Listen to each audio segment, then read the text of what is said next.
अब हम MS word में डॉक्यूमेंट बनाने, सेव और ओपन करने के विषय में जानेंगे। चलो अब हम वर्ड डॉक्यूमेंट में इंसर्ट, डिलीट, संशोधित और टेक्स्ट को कॉपी करने के बारे में जानें। हम वर्ड डॉक्यूमेंट में टेक्स्ट लिखने के लिए कीबोर्ड का उपयोग करते हैं। पहले जब हम कोई टेक्स्ट लिखने लगते हैं तो डॉक्यूमेंट के शुरुआती पॉइंट पर हम कर्सर को चमचमाते देख सकते हैं। इसका मतलब है हम जो डॉक्यूमेंट लिखते हैं वो वहां से शुरू होता है जहां कर्सर चमकता है। जैसे जैसे हम लिखते हैं कर्सर आगे बढ़ता जाता है। हम शब्द या चरित्र के बीच में स्पेस देने के लिए कीबोर्ड पर स्पेस बार का उपयोग करते हैं। हम एक पंक्ति के अंत में जब पहुंचते हैं, वर्ड स्वचालित रूप से अगली पंक्ति के लिए टेक्स्ट लिखने में मदद करता है। यह एंटर की को प्रेस करके टेक्स्ट को दूसरी लाइन में लिखने की जरूरत को समाप्त कर देता है। जब हम एंटर की प्रेस करते हैं तो कर्सर अगली पंक्ति पर पहुंचता है। यह हमें एक नई लाइन में टेक्स्ट लिखने की अनुमति देता है। हम भी पेजों को सम्मिलित, टेबल इलस्ट्रेशन लिंक, हेडर और फुटर चिन्ह और अन्य तत्व जैसे कला, टेक्स्ट बॉक्स, दिनांक और समय का प्रयोग रिबन में सम्मिलित मेन्यू द्वारा कर सकते हैं। हम डॉक्यूमेंट के टेक्स्ट को भी संपादित कर सकते हैं। टेक्स्ट को संपादित करने के लिए हमें कर्सर को उस जगह पर ले जाना चाहिए जिस जगह हमें परिवर्तन करना होता है। विभिन्न एरो की और उनके कार्यों को स्क्रीन सूचीबद्ध टेबल द्वारा प्रदर्शित करता है। जारी रखने के लिए टेबल को बंद करें।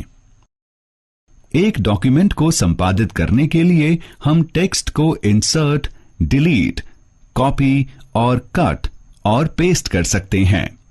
वर्ड आमतौर पर इंसर्ट मोड में होता है। जैसे हम टेक्स्ट में लिखते हैं, ये आगे बढ़ने के लिए टेक्स्ट को दाहिनी ओर और नीचे की तरफ धक्का देता है। टेक्स्ट डिलीट करने के लिए हमें या तो बैकस्पेस या डिलीट की जरूरत पड़ती है। डिलीट की कैरेक्टर को करंट कर्सर की जगह से हटाती है। बैकस्पेस की करंट कर्सर की जगह से कैरेक्टर को बाईं ओर एक जगह तक हटाती है। करंट डॉक्यूमेंट में किए संपादन को हम अनडू और रीडू भी कर सकते हैं। हम क्विक एक्सेस टूल बार के लिए भी अनडू और रीडू कमांड्स का प्रयोग कर सकते हैं। अनडू कमांड हमें किए गए कार्य को पलटने में मदद करती है। मानो हमने कुछ टेक्स्ट में टाइप किया और गलती से उसको डिलीट कर दिया, तो फिर हम डिलीट टेक्स्ट को वापस लाने के लिए अनडू बटन पर क्लिक कर सकते हैं।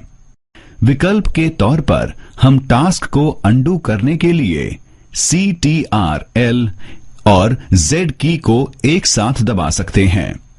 रीडू कमांड आखिर में हुए अनडू टेक्स्ट को दोबारा लाने में मदद करता है।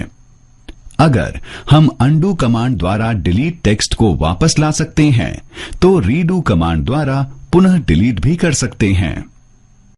परिवर्तन को रीडू करने के लिए हम क्विक एक्सेस टूल बार पर रीडू बटन को क्लिक करते हैं।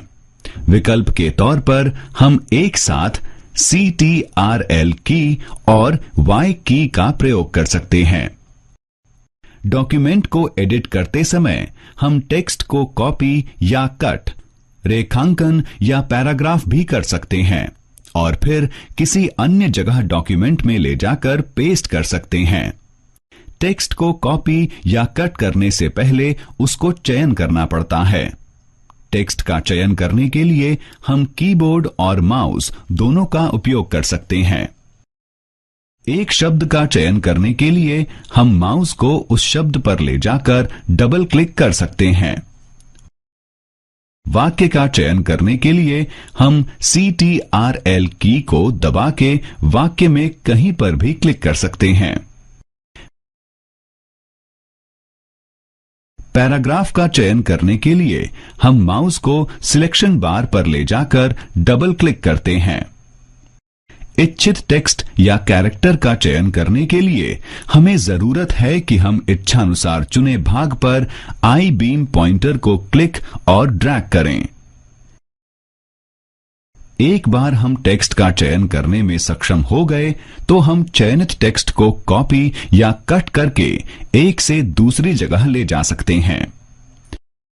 चलिए जानते हैं टेक्स्ट को एक जगह से दूसरी जगह कैसे ले जा सकते हैं। टेक्स्ट को एक जगह से दूसरी जगह ले जाने के लिए उस टेक्स्ट का चयन करें जिसे आप एक जगह से दूसरी जगह ले जाना चाहते हैं। रिबन के होम मेन्यू में से कट विकल्प पर क्लिक करें। कर्सर को उस स्थान पर रखें जहां आप अपना टेक्स्ट पेस्ट करना चाहते हैं। कट टेक्स्ट को पेस्ट करने के लिए पेस्ट विकल्प पर क्लिक करें। पेस्ट विकल्प केवल वैल्यू या फॉर्मेटिंग पेस्ट या हाइपरलिंक के रूप में टेक्स्ट पेस्ट करने के विकल्प प्रदान करता है। इसी तरह हम टेक्स्ट को कॉपी करके एक ही डॉक्यूमेंट को एक अन्य जगह पर या एक अलग डॉक्यूमेंट में पेस्ट कर सकते हैं। टेक्स्ट को कॉपी करने के लिए कॉपी करने वाले टेक्स्ट का चयन करें। रिबन के होम मेन्यू में से कॉपी विकल्प पर क्लिक करें। कर्सर को उस स्थान पर रखें जहां आप अपना टेक्स्ट पेस्ट करना चाहते हैं। पेस्ट विकल्प पर क्लिक करें। कॉपी टेक्स्ट यहां पर पेस्ट हो जाता है। तो हमने देखा वर्ड विभिन्न विकल्पों और की का उपयोग करके किसी डॉक्यूमेंट में टेक्स्ट को संपादित करने की अनुमति कैसे